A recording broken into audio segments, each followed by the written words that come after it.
Alain est entré dans son bureau, qui était devenu sa deuxième maison pendant ses années de travail à l'hôpital. Ici, il s'est toujours senti à sa place. Le travail d'Alain était difficile, mais intéressant et incroyablement important. Il était maintenant le chef du département de neurochirurgie à l'hôpital pour enfants, mais il avait commencé comme simple chirurgien. Alain se souvient de son premier acte chirurgical en solo. Son cœur battait la chamade et ses mains tremblaient alors qu'il se tenait devant la salle d'opération. En tant que jeune médecin qui venait de terminer son internat, il avait peur de faire une erreur. Il avait l'impression que les 8 longues années d'études avaient été vaines. Il remettait en question sa capacité à pratiquer la chirurgie et doutait qu'il ait le courage pour cela. Cependant, dès qu'il a mis les pieds dans la salle d'opération, son anxiété a disparu. Devant lui gisait un garçon de 8 ans qui avait été victime d'un accident avec ses parents. Les adultes avaient des blessures mineures, mais l'enfant avait une blessure grave à la tête. Il avait un hématome dans la tête qui devait être retiré immédiatement pour éviter des conséquences catastrophiques, et seul Alain pouvait aider l'enfant. À ce moment-là, le jeune chirurgien a ressenti un afflux de confiance. La peur avait disparu, remplacée par un plan d'action clair dans son esprit. L'équipe l'attendait pour ses instructions, et avec un signe de tête, ils ont commencé l'opération. Ils ont travaillé ensemble harmonieusement, comme une machine bien huilée. Tout s'est bien passé, tout comme dans un livre de texte. L'enfant s'est rapidement remis de l'opération. Alain souriait souvent en observant le petit patient courir dans les couloirs de l'hôpital avec d'autres enfants. L'enfant avait une longue et heureuse vie devant lui. C'était un soulagement de le voir, mais la pensée de ce qui aurait pu arriver était terrifiante. Alain se demandait souvent ce qui se serait passé si la première opération avait été un échec. Le succès en chirurgie ne dépend pas uniquement des médecins. Avec plus d'expérience, Alain savait qu'il arrivait que des personnes très malades guérissent, tandis que d'autres, moins gravement atteintes, décédaient malheureusement. Les raisons de ces issues restent un mystère.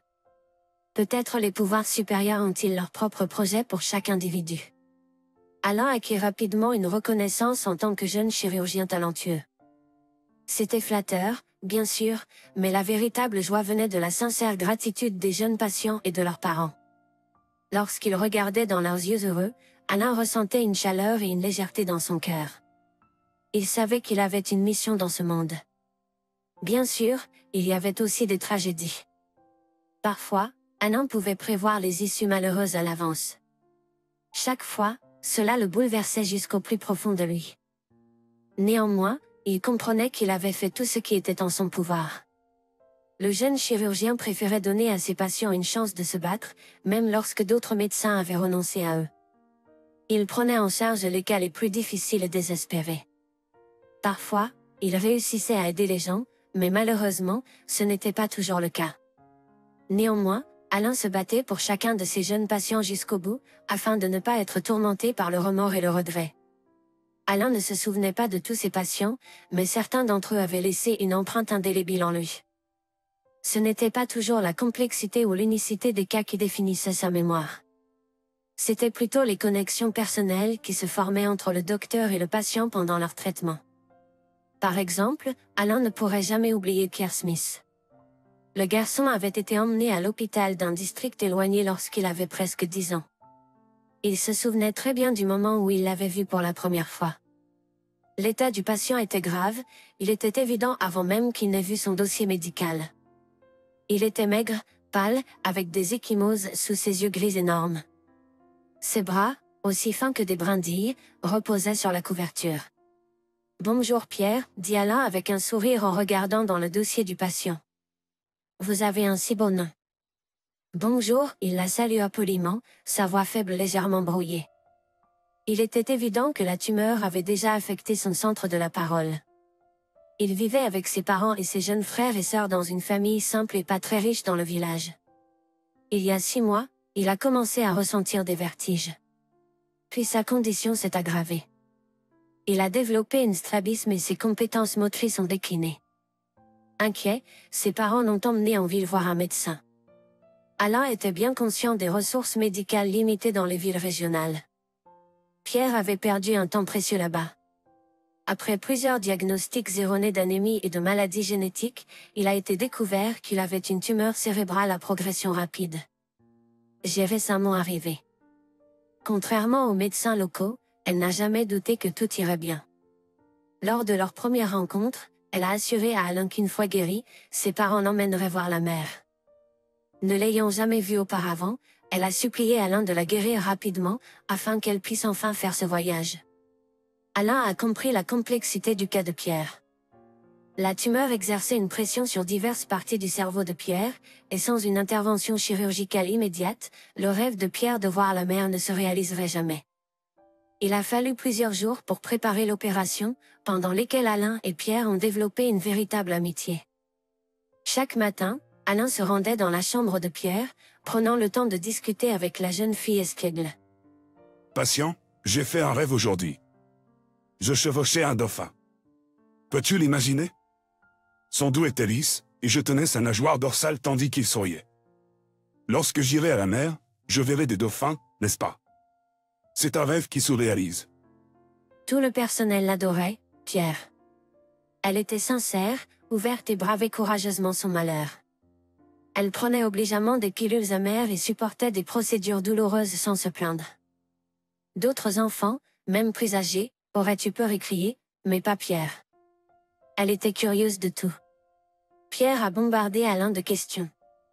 Comment diagnostique-t-on l'état de quelqu'un à travers le sang? C'est quoi cette chose qui pend autour de ton cou? Est-ce un stéthoscope? Comment pratique-t-on les opérations cérébrales? Le crâne n'est-il pas dur? Alain répondait soigneusement à chaque question, en choisissant ses mots pour les rendre compréhensibles à un enfant de 10 ans. Pierre écoutait attentivement chaque mot, avec des yeux gris brûlants de curiosité.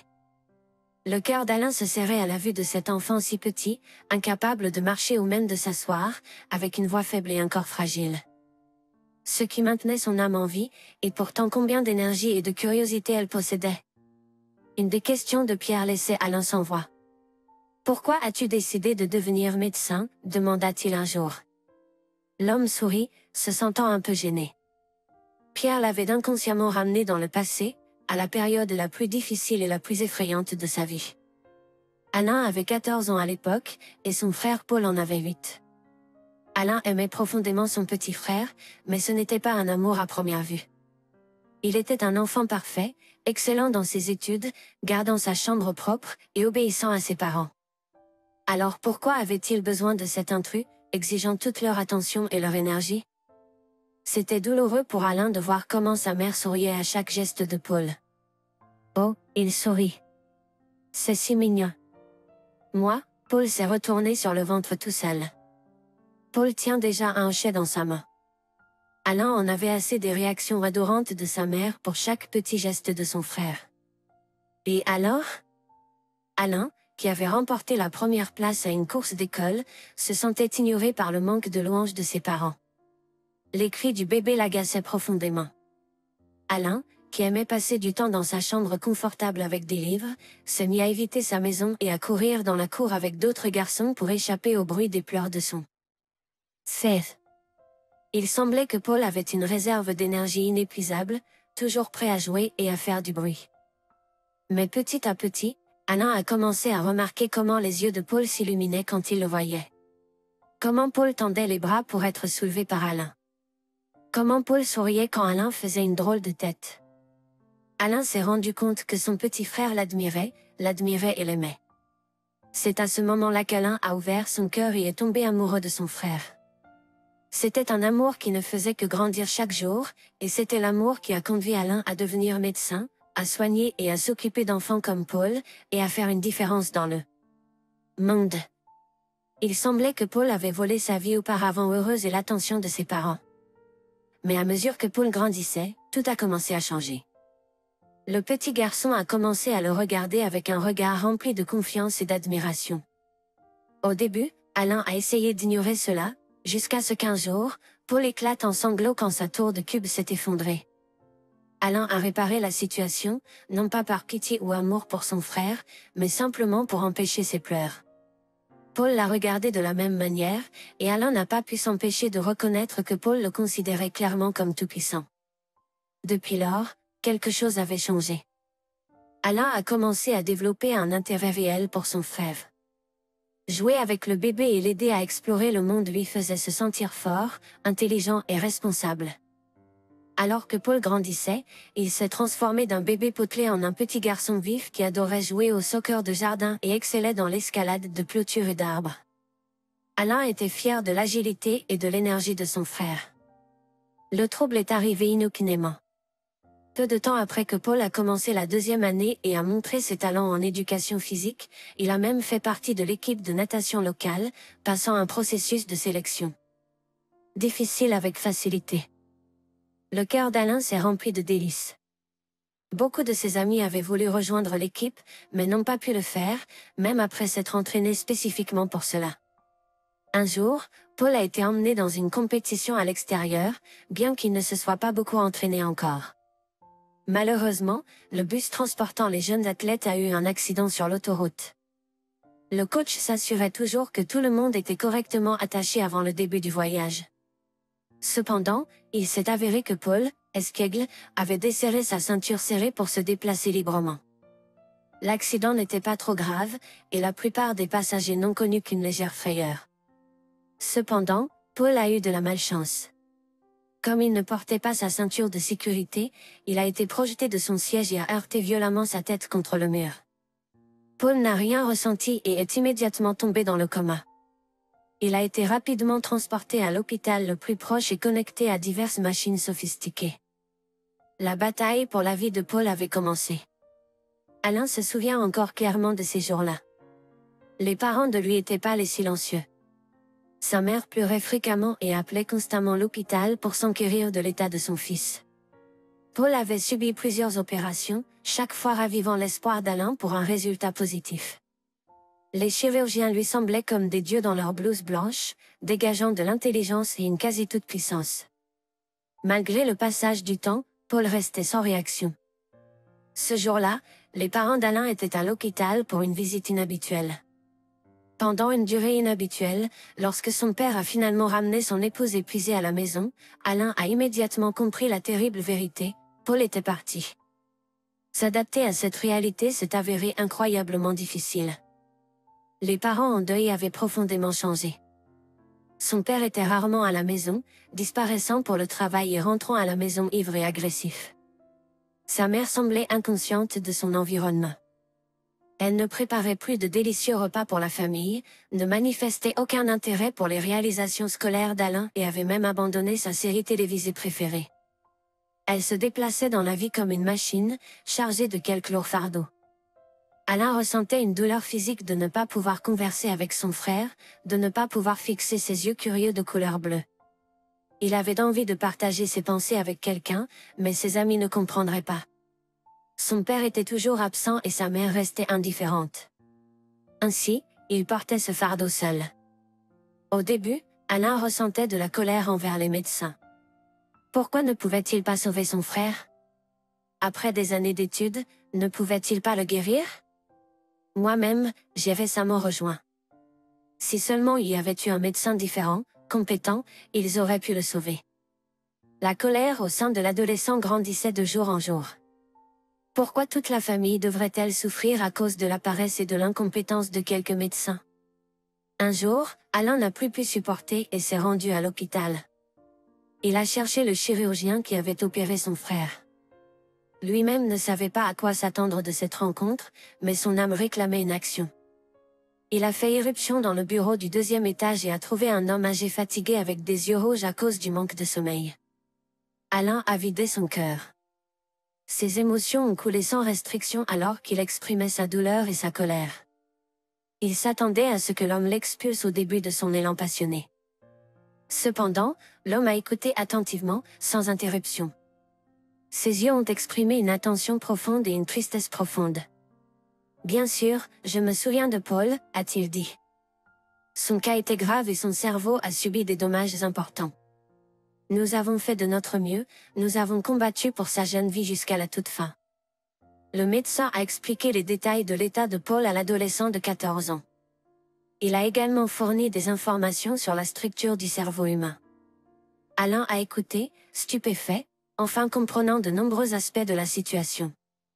Toutefois, les médecins se sont battus sans relâche, pratiquant des opérations, surveillant et soutenant Alain. Le docteur a même montré à Alain des scanners de Paul et d'autres patients, permettant au garçon de tout voir et de tout comprendre par lui-même. C'est après cette conversation avec le docteur qu'Alain a décidé de devenir chirurgien lui-même, se spécialisant dans les opérations du cerveau pour sauver des gens. Il s'est plongé dans la lecture à nouveau, mais cette fois ce sont des livres sur l'anatomie. Ce nouveau monde le fascinait et le captivait de plus en plus chaque jour. Ses parents ne l'encourageaient pas particulièrement dans sa nouvelle passion, ils semblaient inconscients de l'existence d'Alain. Chaque membre de la famille était consumé par ses propres émotions, trouvant du réconfort dans leurs propres moyens individuels. On pourrait supposer qu'après avoir perdu un fils, la mère et le père se concentreraient entièrement sur le fils restant. Cependant, ils sont devenus étrangement complètement indifférents envers Alain. Alain a donc pris les choses en main, a découvert les exigences d'admission à l'académie médicale, cherché une pension et des tuteurs. Et tout s'est bien passé pour Alain. Il s'est inscrit avec succès, a déménagé dans la capitale, a commencé ses études et a finalement commencé à travailler. Ses parents ont eu l'air de se réjouir de ses succès, mais leur chagrin les consumait toujours. Des années se sont écoulées, mais peu de choses ont changé. Alain a essayé de convaincre ses parents de consulter un bon thérapeute. Cependant, ils ont refusé, assurant qu'il n'y avait rien qui n'allait pas chez eux. Alain s'est réconcilié, après tout, on ne peut pas les emmener là avec une laisse, n'est-ce pas? Alain n'a rien partagé de tout cela avec Pierre, mais elle attend toujours une réponse à sa question. Pourquoi Alain a-t-il choisi le métier de médecin? Eh bien, je voulais vraiment aider les petits-enfants, l'homme a finalement trouvé sa voie. Je veux que tu cours, sautes et redeviennes insouciant. Tu aimes t'amuser, n'est-ce pas? Bien sûr, la fille sourit. Quand je pourrai à nouveau marcher, la première chose que je vais faire est de hurler, sauter et rattraper mon retard. C'est un plan merveilleux, Alain a approuvé. Il a promis à Daniel que tout irait bien. Que pouvait-il dire quand elle a demandé? Cependant, dans la réalité, son état était grave et les perspectives étaient assez sombres. Alain a informé les parents de Pierre de manière honnête des risques encourus lors de l'opération. Ils ont écouté calmement sans verser de larmes, faire de crises ou proférer de menaces. L'agressivité n'était pas rare chez les parents de patients difficiles, et Alain les comprenait. Il y a des années, il était lui-même entré dans le bureau d'un médecin dans une colère noire. Les gens qui perdent ou ont perdu un être cher cherchent toujours quelqu'un à blâmer. Il était évident qu'ils étaient remplis de peur et d'inquiétude, mais ils s'accrochaient également à l'espoir. Vous savez, tout peut mal se passer sur la table d'opération. La tumeur est grosse et elle exerce une pression sur de nombreuses parties du cerveau. C'est un risque important. Cependant, si nous ne pratiquons pas l'opération rapidement, Pierre n'aura aucune chance du tout. Nous sommes d'accord, a dit le père de Pierre, serrant la main de sa femme. Il a hoché la tête. Tout le monde, à l'exception de vous, a abandonné Brenda. Mais de cette façon, au moins, elle aura une chance. Je ferai de mon mieux, a dit le docteur, et il a vraiment donné tout ce qu'il avait. Il a versé tout son cœur dans cette tâche, comme il le fait toujours. Il a travaillé avec soin, attentif à ne pas toucher les régions saines du cerveau. Les tâches difficiles ont toujours motivé et énergisé Alain, et cette fois n'a pas fait exception. La tumeur de Pierre présentait un défi de taille, mais Alain l'a habilement enlevé, ne laissant aucune trace.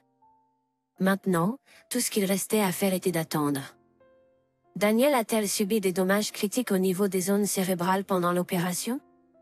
La réponse ne deviendrait claire que lorsque la fille se réveillerait de l'anesthésie. Alain est resté en service toute la nuit, après l'opération. Il a passé quelques heures à organiser des documents avant de se reposer sur le canapé. Il a été réveillé par un léger coup à la porte. Pierre est réveillé, l'infirmière lui a annoncé. Merci, a hoché la tête Alain. Il a essayé de rester calme, bien que son cœur batte dans sa poitrine comme un oiseau emprisonné. Pierre était allongé sur le lit, tout comme avant l'opération. Alain a immédiatement reconnu ses yeux curieux et a poussé un soupir de soulagement. Les opérations au cerveau changent souvent les gens radicalement, parfois les laissant profondément handicapés. Heureusement, ce n'était pas le cas pour Pierre. Eh bien, mon chéri, tu es vraiment un héros, a déclaré Alain en s'asseyant sur le bord de son lit avec un sourire et en caressant sa main. Il a posé les questions habituelles, si elle avait mal à la tête, si sa vision était double. Pierre a répondu et son élocution n'était plus brouillée. Bien sûr, elle était toujours faible, mais c'était temporaire. Avec chaque jour, Pierre devenait plus fort. Juste une semaine après l'opération, elle avait déjà commencé à se lever. Comme ils étaient tous ravis. Pierre avait passé des mois alité et maintenant elle pouvait se déplacer librement. C'était rien de moins qu'un miracle. Je peux courir, sauter, danser. A partager sa joie avec Anna. Quand mes parents et Daniel m'emmèneront à la mer, j'apprendrai à nager là-bas et peut-être même à nager avec un dauphin, comme dans mon rêve. Oh, je ne vous l'ai pas dit. J'ai rêvé d'un dauphin pendant que j'étais sous anesthésie. Je n'avais même pas un peu peur de lui. Anna a souri. Mais fais attention de ne pas courir trop vite. Tu n'es pas prêt pour ça yet. Mais je veux, a plaidé la fille. Tes couloirs sont si longs et larges, c'est comme s'ils avaient été faits pour courir. Bientôt, Pierre s'est lié d'amitié avec des enfants d'autres services et est devenu leur petit leader.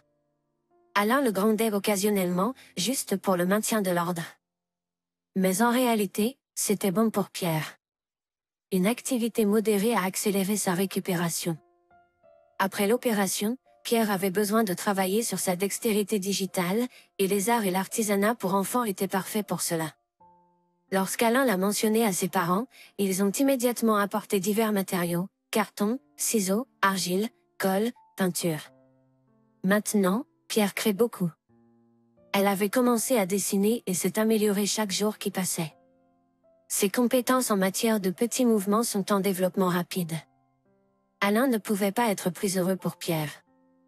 Cet enfant avait très peu de chances de survie, sans parler d'une vie normale.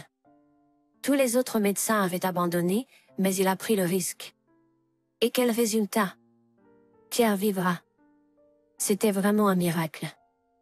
Les cas comme celui de Pierre donnaient à Alain la force de continuer à travailler et à supporter les échecs qui, bien qu'ils ne soient pas fréquents, se produisaient toujours dans sa pratique. Certains patients étaient au-delà de toute aide. Alain prenait chaque perte à cœur, malgré le fait qu'il soit peu professionnel. Les histoires comme celle de Pierre étaient une source de soutien, d'encouragement et d'inspiration. Le jour de son congé, Pierre avait l'air un peu triste. « Je vais vous manquer », a déclaré la fille, en regardant son docteur. « Nous sommes devenus de très bons amis, et maintenant nous devons nous dire au revoir. »« Je vais aussi vous manquer », Alain a admis. Les paroles de Pierre ont touché Alain et ont rempli son cœur de chaleur. « Mais j'espère que vous n'aurez pas besoin de voir souvent des médecins à l'avenir. »« Les médecins sont les meilleures personnes », a déclaré Pierre avec ferveur. « J'ai un cadeau pour vous. » En disant cela, elle a sorti une petite boîte de sa sacoche. C'était une boîte en carton, recouverte de dessins colorés que Pierre avait fait elle-même. Recouverte de feuilles d'aluminium brillantes et décorée de petites roses en papier rouge, « Quelle beauté !» s'est exclamé Alain. Il était vraiment impressionné par la création qu'il avait reçue. Les compétences motrices fines de la fille étaient impressionnantes, tout le monde ne pouvait pas construire une telle boîte. C'était surprenant de voir à quelle vitesse elle s'était remise. « C'est moi qui l'ai fait spécialement pour vous », a admis Pierre. « Cela m'a pris 3 heures entières. »« Aimez-vous » ?»« Beaucoup », a hoché la tête Alain avec gravité. « Cette boîte aura une place honorable dans ma collection. Regardez ici. » Pierre n'était pas la première petite patiente qui avait remercié le docteur avec un cadeau généreux. Alain avait de bons rapports avec les enfants, il avait donc une belle collection de ses créations. Il rangeait soigneusement les créations des enfants et les chérissait. Les petits patients y avaient mis beaucoup d'efforts pour lui faire plaisir. Ces petites choses avaient une énergie particulière. Alain a placé la boîte de Daniel au centre. « Eh bien, bonne chance à toi. » Alain a souri en disant au revoir. Pierre a promis, à bientôt. Alain a murmuré « mieux vaut pas » lorsque la porte s'était déjà refermée derrière la fille et ses parents. S'ils se revoyaient, cela ne voulait dire qu'une chose, la maladie était revenue, et Alain ne le souhaitait pas. Cependant, il ne pouvait pas imaginer comment le destin les réunirait à nouveau. 20 ans s'étaient écoulés depuis le congé de Daniel. Beaucoup de choses s'étaient produites dans la vie d'Alain pendant ce temps, des bonnes et des mauvaises. L'homme avait perdu ses deux parents la même année. Son père avait été empoisonné par de la mauvaise boisson et était complètement écroulé à cette époque. Seule sa mère avait réussi à l'aider à garder un visage humain. Alain avait tenté plusieurs fois de soigner son père, l'envoyant à l'hôpital, mais cela n'avait servi à rien. Les médecins sont impuissants si le patient lui-même ne veut pas guérir. Et sa mère a fait une crise cardiaque peu après les funérailles de son mari. Alain s'est rendu compte que ses deux parents n'avaient jamais surmonté la perte, ne pouvaient pas aller de l'avant, et même Alain ne pouvait pas les aider. Quant à Alain, il croyait que c'était son travail qui l'avait sauvé. Chaque vie d'enfant qu'il a sauvée, il l'a dédiée mentalement à son frère. C'est probablement pour ça que l'homme était sûr que Paul était venu dans ce monde pour une raison. Grâce à ce qui est arrivé à son frère, Alain est entré dans la profession médicale et a soigné des enfants. Cette pensée était très réconfortante pour l'homme. Alain ressentait profondément la perte de ses parents. Même s'ils ne communiquaient pas beaucoup, l'homme savait toujours qu'ils étaient des gens qu'il aimait, toujours là pour lui et fiers de lui. Et il n'était pas prêt à être complètement seul dans ce monde. Pendant cette période difficile de la vie d'Alain, Daniel est apparu.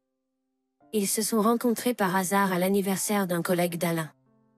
Alain l'a remarqué tout de suite, une jeune femme grande et mince avec des yeux tristes. Une jeune femme, avec des yeux tristes, de longs cheveux ondulés, des mains minces avec des doigts gracieux, des pommettes hautes, et pour une raison quelconque, des yeux tristes. L'homme avait vraiment envie de résoudre le mystère de cette beauté silencieuse. Pourquoi était-elle triste? D'une manière ou d'une autre, il a été immédiatement attiré par elle. Rassemblant son courage, Alain lui a demandé de danser.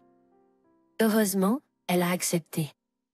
Il s'est avéré qu'elle était une cousine du collègue d'Alain. La jeune beauté travaillait comme économiste dans une compagnie pétrolière. Après avoir quitté la fête ensemble, Alain et Daniel ont passé leur temps à errer dans la ville, à s'asseoir dans des cafés et à se connaître à travers des conversations interminables. Bientôt, ils se sont tous les deux rendus compte qu'ils ne pouvaient pas imaginer leur vie l'un sans l'autre. Alain n'aurait jamais pensé trouver quelqu'un d'aussi compréhensif, sensible et aimant, qui pouvait sentir le moindre changement dans son humeur et savait comment le réconforter dans n'importe quelle situation. La découverte du bonheur avec Daniel a été une surprise totale pour Alain. Juste en tenant sa main, en regardant dans ses yeux et en voyant son beau sourire chaleureux, cela lui suffisait pour se sentir complètement heureux. Alain a finalement découvert la raison des yeux tristes de Daniel à la fête d'anniversaire. Heureusement pour lui, elle avait rompu avec son petit ami juste la veille. Bien qu'il se prépare déjà au mariage, Daniel a surpris le marié avec une autre femme. À cette nouvelle, Alain a remercié silencieusement le destin pour ce cadeau. Alain et Daniel se sont mariés et ont réalisé leur rêve de déménager hors de la ville. Ils ont acheté une magnifique maison avec un grand jardin, loin des routes bruyantes et des foules. C'était l'endroit idéal pour se détendre après le travail. La maison avait beaucoup de pièces, et le couple prévoyait d'en dédier 3 à leurs futurs enfants. Ils ont tous deux rêvé d'avoir une grande famille. Mais le premier année d'essayer de concevoir n'a pas donné les résultats escomptés. Le couple est resté optimiste, sachant que cela peut prendre du temps. Ils sentaient que le miracle qu'ils espéraient était juste au coin de la rue. Mais ce n'est pas arrivé. Le miracle n'est pas arrivé l'année suivante ou dans les années suivantes. Le couple a naturellement cherché des conseils médicaux et a subi des examens complets. Daniel a été confronté à de graves problèmes et donc des années de traitement ont commencé. La femme a suivi scrupuleusement toutes les prescriptions du médecin, n'a jamais manqué de rendez-vous, pris des médicaments, subi des procédures douloureuses et des examens désagréables, le tout dans l'espoir de remplir les chambres d'enfants vides dans leur maison. Alain s'est excusé auprès de Daniel et un jour, Alain a décidé de tenir une conversation sérieuse avec elle. Peut-être que c'est assez. Tu te sacrifies, tu perds ton temps et tes nerfs, et tu risques ta santé. Je t'aime et je ne veux pas te voir souffrir. Vivons l'un pour l'autre. Je t'aime aussi, Daniel a souri tristement, et c'est pourquoi je vais te donner un fils. Tu verras, tout ira bien. J'ai un 6e sens spécial. Alain a poussé un soupir profond, essayant à nouveau de convaincre son épouse qu'elle n'avait pas besoin de souffrir pour lui, que son propre bien-être était ce qui comptait le plus pour lui, et était le cas. Mais Daniel s'est avéré avoir raison. Quelques mois à peine après cette conversation, un miracle s'est produit. Alain se souvenait clairement du matin où Daniel avait dit que le test de grossesse était positif. La joie qui brillait dans les yeux de la mère attendue était incommensurable. Mais en tant que médecin, il savait que toutes les grossesses ne se terminent pas par la naissance d'un bébé. Néanmoins, ils avaient maintenant au moins une chance. La grossesse s'est avérée assez difficile pour Daniel. Elle a failli perdre le bébé à plusieurs reprises à différents stades et a dû se rendre fréquemment aux urgences. Cependant, elle n'a jamais protesté et a suivi toutes les recommandations du médecin, prenant soin d'elle-même comme un objet fragile. C'était une période anxieuse et excitante, avec de nombreuses échographies, révélant qu'elle attendait un garçon. Daniel s'est réjoui, je t'ai dit que je te donnerais un fils, et puis 2 autres filles. Nous avons 3 chambres d'enfants. La menace a persisté tout au long de la grossesse. Les médecins ont fait de leur mieux pour soutenir Daniel et maintenir la grossesse le plus longtemps possible, mais c'était une période difficile pour tous ceux qui étaient impliqués. Le travail a commencé plus tôt que prévu, heureusement pendant que Daniel était à l'hôpital. Le bébé est né faible et a immédiatement été placé dans une boîte médicale spéciale pour les bébés prématurés. Les médecins ne pouvaient pas fournir de pronostic. Daniel a exigé des informations plus précises des médecins, mais Alain connaissait ce sentiment. Il s'était trouvé dans des situations similaires auparavant, où tout dépendait de facteurs inconnus. Maintenant, il se retrouvait dans le même rôle impuissant et anxieux de parent. Le petit garçon a été nommé Kyle, en l'honneur du grand-père de Daniel. Il est également né faible et prématuré, mais contre toute attente, il a survécu et est devenu grand, fort et intelligent. Petit Kyle a initialement eu des problèmes de respiration en raison de poumons sous-développés. Après avoir résolu ce problème, des problèmes de vision graves ont été découverts, mettant Kyle en danger de cécité. Il semblait réussir à ce moment-là. Kyle a dû vivre à l'hôpital et être constamment sous la surveillance des médecins. Daniel et Alain lui ont rendu visite souvent. Avec le temps, le bébé a commencé à ressembler à des bébés ordinaires, potelés avec des joues et des yeux curieux. Lorsque Kyle a finalement été libéré à 6 mois, le couple a célébré dans leur salon, sirotant du vin près de la cheminée et regardant leur petit Kyle, qui dormait paisiblement. Daniel et Alain ont discuté de l'avenir de leur fils et ont fait des plans. La menace pour la vie de leur bébé et les problèmes de santé graves étaient enfin derrière eux. Bien que Kyle ait encore un long chemin à parcourir pour rattraper ses pairs, il pouvait voir et bientôt commencerait à marcher et à parler. Quand Kyle est né, les médecins ont préparé les parents au pire scénario. Face à de telles perspectives sombres, les problèmes de santé mineurs semblaient insignifiants. Tout le monde n'est pas né pour être un super-héros.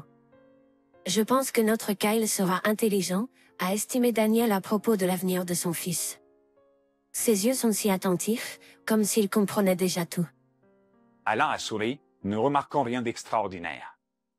Pour lui, Kyle était juste un enfant. La chose la plus importante était qu'il soit en vie et relativement en bonne santé. La vie a continué comme d'habitude. Alain travaillait dur, car le nombre de patients cherchant son expertise en tant que neurochirurgien n'avait pas diminué. Daniel s'occupait de leur maison, préparant des plats délicieux et créant un environnement confortable. Anna rentrait toujours à la maison avec une grande joie, accueillie par les délicieuses odeurs de la cuisine, la propreté et la présence de sa femme et de son fils. C'était le vrai bonheur. Cependant, la situation de Kyle n'était pas si simple. Les conséquences de sa prématurité continuaient d'affecter sa santé. Il tombait souvent malade et ne se rétablissait pas rapidement comme les autres enfants. Au lieu de cela, Kyle a été hospitalisé 5 fois avec une pneumonie avant l'âge de 3 ans. Il a grandi faible, pâle et souvent malade. Parfois, le cœur d'Alain s'est serré de pitié et de tendresse lorsqu'il regardait son fils fragile et vulnérable. Kyle se fatiguait rapidement de jouer avec ses amis sur l'aire de jeu. Les autres enfants couraient autour de la place, s'engageant dans des batailles bruyantes et riant beaucoup. Kyle voulait vivement se joindre à eux. Mais son énergie s'épuisait rapidement, et il retournait auprès de sa mère ou de son père sur le banc. Il s'asseyait là pour le reste de la sortie, regardant ses camarades avec envie. C'était un spectacle triste. Mais Alain était confiant que Kyle surmonterait cela. Après tout, il avait surmonté de nombreux défis depuis sa naissance et il surmonterait celui-ci également. Parfois, Alain et Daniel discutaient d'avoir un deuxième enfant. Au départ, ils avaient prévu d'avoir une grande famille. Mais en regardant Kyle maintenant, ils se sentaient inquiets. Au moins, leur fils n'était pas handicapé, mais il y avait tant de risques. Daniel elle-même avait eu une grossesse difficile et avait été sur le point de s'effondrer à plusieurs reprises. Le couple avait peur et hésitait à planifier un deuxième enfant, craignant un résultat similaire au pire. Daniel accompagnait souvent Kyle dans les cliniques et les centres de réadaptation. Le garçon avait besoin de beaucoup d'attention et de soins, puisque les enfants en bonne santé. Il recevait des conseils de divers spécialistes, y compris des entraîneurs sportifs, des ostéopathes et des experts en développement précoce. Les résultats étaient évidents, en particulier en ce qui concerne ses capacités mentales. À l'âge de 4 ans, Kyle pouvait déjà lire lentement et manipuler les nombres jusqu'à 20 avec une relative aisance. Petit génie, les connaissances l'appelaient affectueusement. Alain était fier de son fils. C'était une joie de voir les réalisations de son enfant. Cependant, physiquement, Kyle restait faible. Il ne pouvait même pas être envoyé à la maternelle en raison de sa susceptibilité aux infections. Alain chassait les pensées négatives et se rassurait en se disant que les médecins suivaient de près son enfant et ne trouvaient aucun problème grave. Pourtant, Alain avait un pressentiment. Il avait côtoyé de nombreux enfants au cours de sa carrière et avait appris à distinguer les enfants ordinaires de ceux qui rencontraient des difficultés. Malheureusement, Kyle faisait partie de cette dernière catégorie. Alain gardait ses soupçons pour lui, ne voulant pas alourdir les soucis de sa femme déjà inquiète. Peut-être sentait-elle les choses aussi. Le malheur a frappé le soir du Nouvel An. Kyle est resté un peu plus longtemps que d'habitude avec sa mère sur le toboggan. La météo était chaude et de gros flocons de neige tombaient du ciel, créant une belle scène rappelant une carte de vœux du Nouvel An. Kyle ne voulait pas rentrer chez lui. Daniel était d'accord et a permis à son fils de jouer dans la neige avec les enfants des voisins. Comme d'habitude, Kyle s'est rapidement fatigué et s'est assis sur un banc plus près de sa mère. Cependant, il a refusé de partir. Il était assis là avec un sourire, regardant ses pères construire une forteresse de neige. Mais ensuite, l'enfant n'avait plus la force de rentrer à la maison. Debbie l'a emmené sur le porche, comme elle le faisait toujours. Kyle n'avait que 4 ans et demi, mais il pesait aussi lourd qu'un enfant de 2 ans. Le soir venu, la température de Kyle avait augmenté. Il avait apparemment transpiré en jouant sur le toboggan. Silencieusement, Kyle s'est ensuite refroidi sur le banc. Le matin suivant, il était évident que l'hospitalisation était inévitable. Kyle avait de la fièvre élevée qui ne répondait pas aux antipyrétiques. À l'arrivée à l'hôpital, Kyle a été emmené directement au service de soins intensifs, et ses parents ont été renvoyés à la maison. A pleuré pendant tout le voyage, s'accusant elle-même. J'aurais dû le ramener immédiatement à la maison, mais il voulait rester. C'est de ma faute. A essayé de consoler sa femme inconsolable, mais ses tentatives n'ont pas été très fructueuses. Kyle a de nouveau été diagnostiqué avec une pneumonie bilatérale. Cette fois, il était dans un état critique au service de soins intensifs. A passé des nuits sans sommeil, attendant anxieusement chaque coup de téléphone. A gardé certaines informations de sa femme, en utilisant ses relations. A demandé au médecin traitant de ne pas révéler les détails alarmants à Debbie. La vie de Kyle pendait entre la vie et la mort. Il était branché à des machines et recevait des médicaments puissants. Chaque jour qui passait rendait moins probable que le garçon survive. Secrètement, Alain cherchait de l'aide auprès de professeurs éminents, à la recherche désespérée d'une solution pour sauver son fils. C'était difficile de traverser cela seul, mais il ne pouvait pas se résoudre à dire à Daniel que l'état critique de Kyle était en danger. Heureusement, le traitement était efficace et Kyle a commencé à s'améliorer lentement. Alain ressentait un soulagement, car la vie de son fils n'était plus en danger, même s'il restait en soins intensifs. Cependant, le traitement intensif et la maladie grave avaient laissé leur marque. Kyle avait été guéri de la pneumonie, mais au prix d'une malformation cardiaque. Les médicaments qui lui avaient été donnés avaient divers effets secondaires, mais à l'époque, il n'y avait pas d'occasion de discuter des dommages potentiels du traitement. La santé de Kyle avait maintenant des conséquences qui ne pouvaient être ignorées.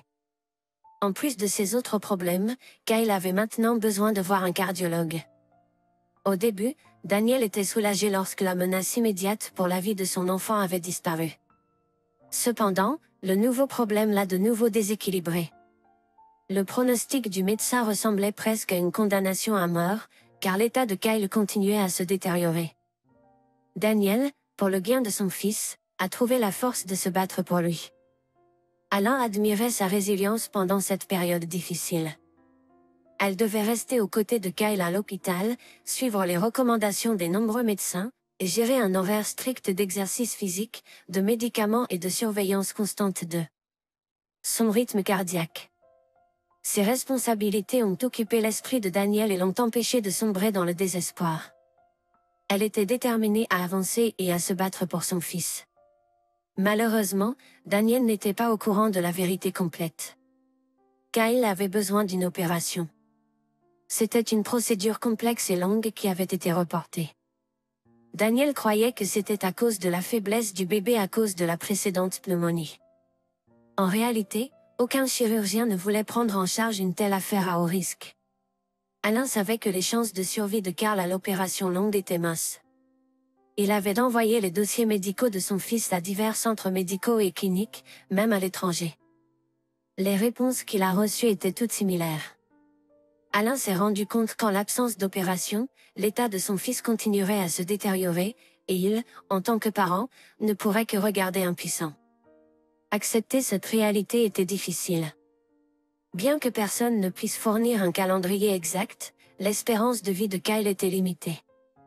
Peut-être 1 an ou 2, mais pas plus de 5. Cependant, la chirurgie était un risque énorme pour Kyle. Cela ne pourrait pas aider et pourrait même hâter la fin. Le garçon pourrait ne pas se réveiller de l'anesthésie et la manipulation délicate de son petit cœur nécessitait le plus haut niveau d'expertise. Aucun chirurgien n'était prêt à assumer une telle responsabilité. Alain se sentait impuissant. Perdre son fils est craignant pour sa femme, et il savait que si le pire arrivait à Kyle, Daniel lutterait pour supporter la douleur. Ce soir-là, Alain était assis dans son bureau, tâchant de rattraper son travail après une longue journée. Il ne se pressait pas de rentrer chez lui, car il n'y avait personne qui l'attendait là-bas. Daniel était à nouveau à l'hôpital avec Kyle, s'assurant qu'il recevait une thérapie de soutien. Contrairement à Alain, sa femme gardait encore l'espoir que tout s'arrangerait bien. Elle est restée inconsciente de la véritable gravité de la situation. Les lettres sur le rapport dansaient devant ses yeux et il ne pouvait se concentrer. Épuisé par la journée et préoccupé par son fils et sa femme, Alain a décidé d'appeler cela une nuit. Avant de rentrer chez lui, il allait prendre une tasse de café pour rester éveillé pendant la conduite. En tant que tel, Alain se dirigeait vers la machine à café au bout du couloir, il a aperçu Jonathan, un collègue et ami de longue date du département de cardiologie. Jonathan avait fait de son mieux pour aider Alain pendant cette période difficile, utilisant toutes ses connexions. Alain était reconnaissant pour son soutien. « Salut », Jonathan s'approcha d'Alain, tenant une tasse de americano à la vapeur. « Que fais-tu encore ici? Pourquoi n'es-tu pas à la maison? » Avec un sourire, « J'ai de bonnes nouvelles pour toi. Je voulais te le dire demain, mais puisque tu es ici, je vais le partager maintenant.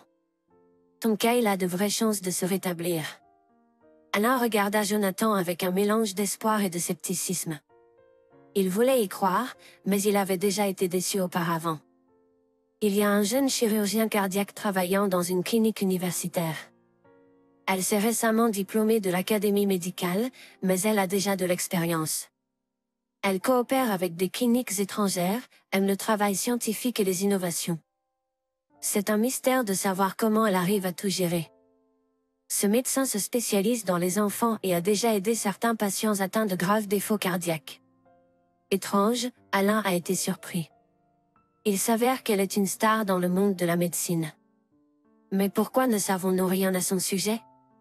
Elle est une étoile montante, sa renommée est encore à venir, et très bientôt tout le monde le saura, Jonathan a assuré confidentiellement. Je ne vous ai même rien dit, alors vous n'auriez pas à vous faire d'espoir. Je vois à quel point c'est difficile pour toi. Mais cette nuit-là, elle m'a répondu qu'elle était prête à opérer Kyle. et vous avez une réunion dans 2 jours. J'ai déjà accepté auprès du chef. Ils vous laisseront partir. Vous volerez jusqu'à Allen. Tout se passera bien. Elle est très talentueuse et a beaucoup d'expérience. Alors ne regarde pas son âge. Dans sa pratique, il y avait beaucoup de cas compliqués. Alain l'a vue, jeune, belle, aux yeux grands ouverts, plus comme un mannequin que comme une chirurgienne cardiaque, et pourtant Alain a vu quelque chose de vaguement familier dans le visage de la jeune médecin. Elle ressemblait beaucoup à quelqu'un, peut-être une actrice ou une chanteuse. Maintenant, le docteur Dupont est en tournée. Selon le personnel, elle est très attentive à ses petits patients. Enfin, des pas légers ont été entendus au bout du couloir. Le cœur d'Alain a battu excitément. Lorsqu'Alain a atteint Pierre, l'homme a de nouveau ressenti une drôle de sensation. Quelque part, Alain avait déjà rencontré cette femme. Docteur Dupont a souri gentiment à lui et l'a invité dans son bureau. Ce sourire a réchauffé le cœur de l'homme. Il semble que Docteur Dupont soit une personne ouverte, sensible, toujours facile et agréable à travailler. Dans le bureau, Alain a regardé involontairement autour de lui et a vu tout était exactement comme dans le sien, des étagères remplies de livres, des dossiers avec des papiers, des documents empilés. Une table, un canapé dans le coin, et naine. Un étagère avec des créations d'enfants. Voyant se minimiser, Alain a souri. Des patients reconnaissants? Exactement, docteur Dupont a souri. Asseyez-vous. J'ai l'historique médical de Daniel. Alain a remis au jeune docteur un dossier gonflé avec des documents. Votre collègue me l'a déjà envoyé par la poste. Je me suis familiarisé avec votre situation, et même le plan de traitement est prêt. Je ne peux pas dire que ce sera facile, mais je pense que nous pouvons y arriver. Dans ma pratique, il y avait un cas similaire, seulement avec une fille, et elle était même plus âgée que le fils de votre. Elle va bien maintenant. Croyez-moi, nous ferons tout ce qui est possible et impossible pour Daniel. Alain a posé des questions à Dr Dupont sur le traitement, et elle a répondu en détail, en profondeur et avec soin. L'homme a rapidement réalisé qu'il avait affaire à un professionnel et à une innovatrice. Ce sont des gens comme celui-ci qui font avancer la médecine. Ce médecin a un grand avenir. Elle sauvera plus d'une centaine de vies, et même plus, car ses méthodes et ses schémas seront utilisés par d'autres médecins. En plus de tout cela, le docteur Dupont s'est avéré être une personne incroyablement agréable. Elle a regardé Alain avec sympathie, a essayé très fort de le soutenir, de l'encourager et de comprendre à quel point c'était difficile pour lui. Lorsque les questions formelles ont pris fin, le docteur Dupont a posé soudainement au homme une question inattendue. « Tu ne me reconnais pas du tout ?» Alain regarda de plus près le visage du jeune chirurgien cardiaque. Ses yeux gris à elle. « Tes yeux, ils te sont très familiers, » Alain a admis, « mais je ne me souviens pas où nous nous sommes rencontrés auparavant. » Pas étonnant, a souri le docteur Dupont. C'était il y a longtemps, après tout. J.E. Brenda Smith, suis l'un de vos patients. Donc c'est ça. Alain s'est frappé le front. Eh bien sûr. Je suis très heureux que tu ailles si bien. Merci en partie à vous, Brenda a souri. Vous m'aviez sauvé la vie à l'époque. Il ne voulait pas me prendre en charge. Il m'avait déjà abandonné. Mon père m'a raconté cela plus tard. Je ferai tout pour sauver votre fils. C'est incroyable ce que le destin a décrété. Maintenant, Kyle sera mon patient. Ce n'est pas un hasard. Je crois aux signes. Nous, les chirurgiens, sommes superstitieux. Eh bien, vous le savez. Oui, je le sais. Je crois aussi aux signes. C'est comme ça que fonctionne le destin. Maintenant, je me retrouve dans les chaussures de vos parents. C'est effrayant d'imaginer, mais ne vous inquiétez pas. Tout ira bien. Peu de temps après cette conversation, Kyle a été transféré à l'hôpital où travaillait le docteur Dupont. Le jeune docteur a rapidement trouvé un terrain d'entente avec Kyle et Daniel, qui sont tous deux littéralement tombés amoureux du jeune docteur souriant. La présence de Pierre seul leur a donné confiance en une issue heureuse. L'opération a duré 8 heures. Pendant ce temps, Alain et Daniel n'ont pas trouvé de place pour eux-mêmes. Au début, ils se sont assis à l'hôpital, puis ont erré dans le quartier du centre médical. Après un certain temps, ils ne se souvenaient même plus comment ils avaient rempli les heures d'attente insupportables. Alain tenait fermement la main de Daniel. Son palmar était froid, juste glacial, bien que cette année-là soit chaud et ensoleillé. Alain impatiemment sortit son téléphone portable de sa poche chaque minute, le tourna dans ses mains, feuilleta les fils d'actualité. Il attendait un appel. Et enfin, l'appel tant attendu est arrivé. C'était difficile, mais nous avons réussi. Bien joué. Ton fils est un héros. Les détails demain. Je dois partir. Alain s'affaissa impuissant sur le banc. Un sourire jouait sur son visage. Et sa femme a immédiatement compris tout. Après l'opération, Kyle et sa mère sont restés à la clinique pour une récupération supplémentaire, et Alain a dû partir. Ses patients l'attendaient dans la capitale. Beaucoup de travail s'était accumulé pendant son absence forcée, mais Alain n'en avait pas peur, surtout maintenant que tout allait bien pour Kyle. Avant son départ, il a visité son ancien patient pour lui témoigner sa gratitude. Daniel était assise à la table, en train d'écrire quelque chose à la hâte. Quand elle a vu Alain, elle a souri et a fait une pause dans sa tâche urgente. « Daniel, je ne sais même pas quoi dire », a déclaré Alain, en prenant place en face d'elle. « Vous avez sauvé mon fils. Vous nous avez tous sauvés. Je ne trouve pas les mots pour exprimer à quel point je suis reconnaissant. » J'étais juste en train de faire mon travail, a fait remarquer Brenda en haussant les épaules. Considérons cela comme un équilibre. Ta famille t'a-t-elle emmené à la mer? A demandé soudainement Alan. Oui, a souri chaleureusement Brenda. C'était un magnifique voyage. C'était la première fois que notre famille allait à la mer ensemble. Nous avons nagé, puis des bains de soleil et nous sommes assis dans des cafés tous les jours. Il se souciait vraiment de toi. À Louis Alain. À l'époque, tu avais besoin de bonnes émotions et de l'air marin plus que de médicaments. Tes parents avaient fait de leur mieux pour ta santé. J'ai même nagé avec un dauphin, a rappelé Brenda. Eh bien, pas en haute mer comme dans mon rêve, mais dans un delphinarium. Cela a dû coûter beaucoup d'argent à tes parents. Nous n'avons pas toujours eu beaucoup, mais cet été-là, je me sentais comme si tout tournait autour de moi. Je me sentais comme si tout tournait autour de moi. Eh bien, tu le méritais, a dit Alain sérieusement. Vous étiez un vrai héros, n'est-ce pas?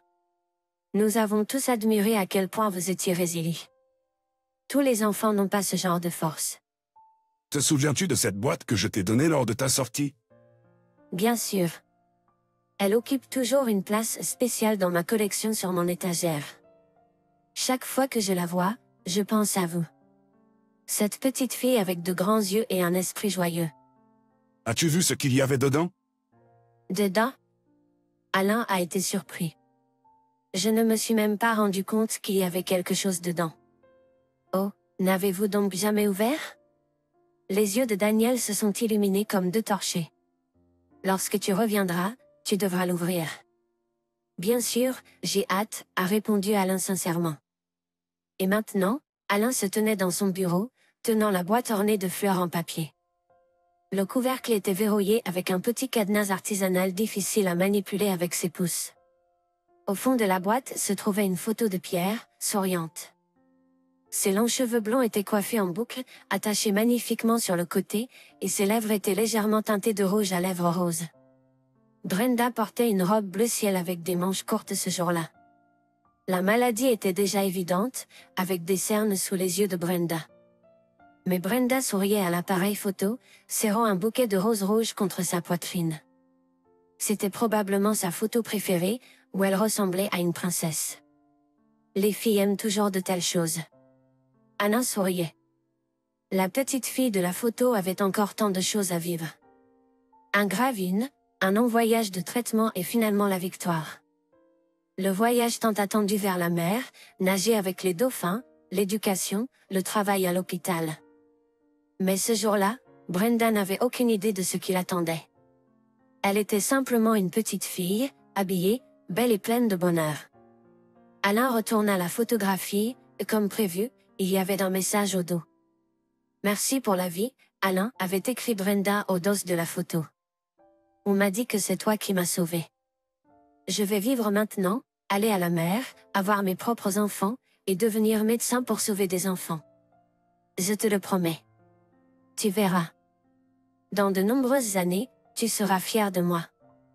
Fier de moi, Alan regarda les lignes écrites à la main par l'enfant et fut submergé par l'émotion.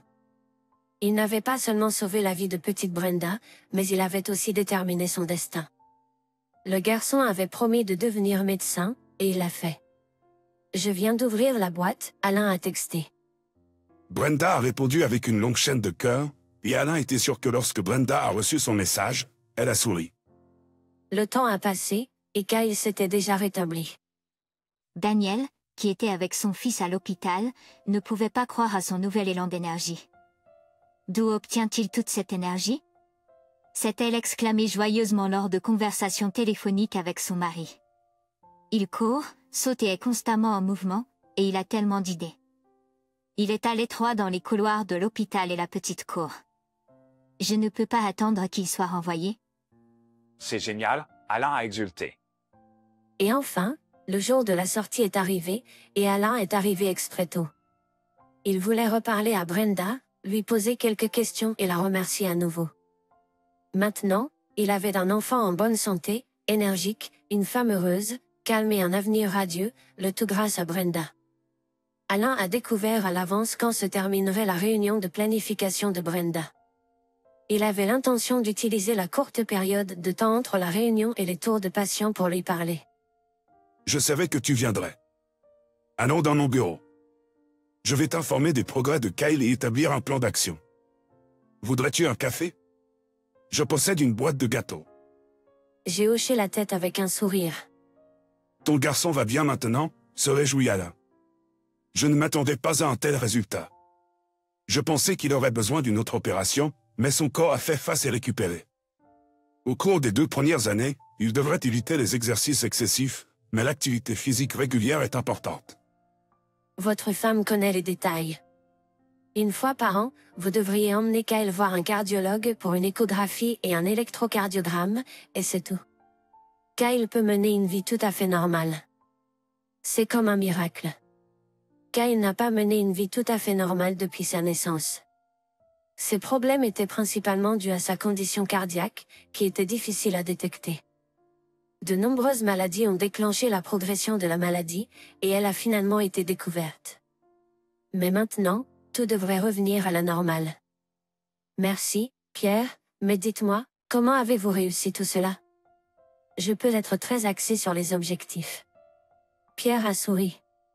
L'objectif de Pierre s'est formé dès qu'il a appris de ses parents qu'il était sur le point de la vie et de la mort. Ses parents l'ont soutenu, mais ont bientôt perdu tout espoir après de nombreux refus de médecins, qui ont affirmé que toute intervention médicale était vaine. Puis, inopinément, un chirurgien courageux a accepté d'opérer Pierre. Il n'a fourni aucun pronostic mais a assuré qu'il ferait tout son possible. Moi, Brenda et ses parents n'avaient pas d'autre choix. Ainsi, ils ont accepté la procédure expérimentale, offrant à leur fille aînée une petite, mais précieuse, chance de vivre. Quand il est devenu évident que Brenda se rétablissait, son père a joyeusement révélé la vérité à elle. Ainsi, si ce n'avait pas été pour Dr. Alain, je n'existerais plus, a clarifié la petite fille en regardant les adultes. Oui, ma fille, a hoché la tête son père. Il a sauvé ta vie, et maintenant je prierai toujours pour lui. L'esprit de Brenda était submergé par ce qu'elle avait entendu. Elle a compris que les bébés viennent au monde, grandissent et deviennent finalement des hommes et des femmes âgés. Elle savait que les gens, comme leurs voisins âgés ou les grands-parents de son père, s'en vont. Cependant, l'idée que les enfants meurent ne lui avait jamais traversé l'esprit auparavant. « Et tu n'as pas tort », a sérieusement interrogé Brenda ses parents, les yeux remplis d'eau. Les enfants n'ont pas encore vécu. Ils doivent encore étudier et ensuite avoir leurs propres enfants. Ils ne peuvent pas mourir. Cette nuit-là, Brenda n'a pas pu dormir, car l'injustice pesait lourdement sur son esprit. Elle a réfléchi à quel point c'est triste et effrayant. Cependant, elle a également réalisé qu'elle-même aurait pu. C'est son docteur qui l'a sauvée. « Je veux être comme Dr. Dupont », a déclaré fermement Brenda. Elle a prononcé cette phrase dans le vide et l'obscurité de sa chambre d'hôpital. À partir de ce moment-là, Pierre n'avait plus aucun doute sur qui il voulait devenir en grandissant. Au début, ses parents ne faisaient que sourire à sa déclaration fervente qu'il deviendrait le meilleur médecin du monde et guérirait tous les enfants. Mais Pierre a persisté dans sa poursuite de son objectif. Il a regardé des chaînes médicales, demandé à acheter des livres anatomiques. Petit à petit, il a commencé à comprendre les noms latins complexes, étudier les bases de la génétique et lu des livres de chimie de la bibliothèque locale. La médecine l'a captivé, la trouvant incroyablement intéressante et fascinante. Ses parents ont essayé de l'en dissuader d'entrer à l'académie médicale, en lui proposant d'autres options. Mais Pierre a tenu bon. La médecine était son seul choix, et Pierre a réussi. Il a été accepté à l'académie médicale et s'est plongé dans ses études. Chaque année, Pierre était de plus en plus convaincu qu'il avait choisi le bon chemin. Il était un étudiant très actif, lisant beaucoup de littérature supplémentaire et participant à divers projets et programmes. Cependant, pendant ses études, il s'est rendu compte qu'il était plus attiré par la cardiologie que par son plan original de devenir neurochirurgien comme Alain. En conséquence, Pierre est devenu chirurgien dans le département de cardiologie. Lors de sa première opération, le cœur de Pierre battait si fort qu'il semblait résonner dans toute la salle d'opération. Il était nerveux, mais aussi incroyablement heureux. Enfin, il ferait ce pourquoi il avait lutté toute sa vie, en sauvant des gens. Au fil du temps, Pierre a acquis de l'expérience et s'est également engagé dans la recherche scientifique. Il était particulièrement intéressé par les cas complexes et non triviaux. La gratitude des parents et les sourires de petits patients heureux réchauffaient le cœur de Pierre. Je sentais que je apportais de la bonté, de la joie et de la lumière dans le monde. Ce n'était pas en vain que mon médecin préféré m'avait sauvé il y a toutes ces années. Voyez-vous, c'est une chose étonnante, a réfléchi Pierre. Tu m'as sauvé 20 ans auparavant, ce qui signifie que si ce n'était pas toi, ces enfants, que j'ai sauvés, n'auraient pas survécu. C'est incroyable. Je suis devenu médecin. Certains de vos patients sont devenus enseignants, ingénieurs, chauffeurs. Tous font du bien. Tous font quelque chose d'important et de signifiant. C'est de cette manière que la bonté se propage dans le monde. Alain a regardé Pierre et a souri. Il ressentait.